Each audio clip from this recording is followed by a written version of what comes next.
Welcome to our channel மாணவனாசிரியர். இந்த உடல என்ன அப்டேட் பார்க்க போறோம்னு பார்த்தீங்கன்னா, தமிழகத்தில் B.Ed 2ஆம் ஆண்டு மாணவர்களுக்கான வகுப்புகள் குறித்து சற்று முன்பு ஒரு பல்கலைக்கழகம் வந்து முக்கியமான அறிவிப்பு கொடுத்திருக்காங்க. ஸோ இது எந்த பல்கலைக்கழகம்னு பார்த்தீங்கன்னா, தமிழ் பல்கலைக்கழகம் தஞ்சாவூரில் B.Ed வந்து பார்த்தீங்கன்னா டிஸ்டன்ஸ் எஜுகேஷனில் வந்து படிப்பாங்க. ஸோ அவங்களுக்கு வந்து பார்த்தீங்கன்னா அந்த 12 டேஸுக்கான ஆஃப்லைன் கிளாஸஸ் அது மட்டும் இல்லாமல் ஒர்க் ஷாப் குறித்து ஒரு அறிவிப்பு வந்து கொடுத்திருக்காங்க.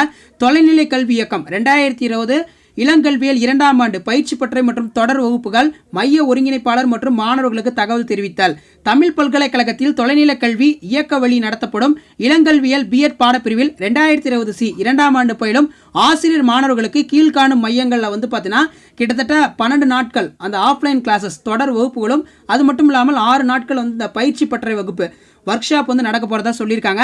2020 2ஆம் ஆண்டு ஆசிரியர் மாணவர்கள் அனைவரும் தவறாது தொடர்பு வகுப்புகள் மற்றும் பயிற்சி பட்டறை வகுப்புகளில் கலந்து கொள்ளுமாறு தெரிவிக்கப்படுகிறது. வருகை பதிவு குறைவாக உள்ளவர்கள் தண்ட கட்டணம், அதாவது பார்த்தீங்கன்னா பெனால்ட்டி செலுத்துகிற மாதிரி இருக்கும் அப்படின்னு சொல்லியிருக்காங்க. இவர்கள் அடுத்து வரும் பயிற்சி பட்டறை மற்றும் தொடர் வகுப்புகளில் கட்டாயம் கலந்து கொள்ளவிட்டால் மட்டுமே அடுத்த தேர்வு எழுத அனுமதிக்கப்படுவர் என்ற விவரம் தெரிவிக்கப்படுகிறது. ஸோ அந்த கிளாஸஸில் வந்து பார்த்தீங்கன்னா பார்ட்டிசிபேட் பண்ணணும் அப்படின்னு சொல்லியிருக்காங்க.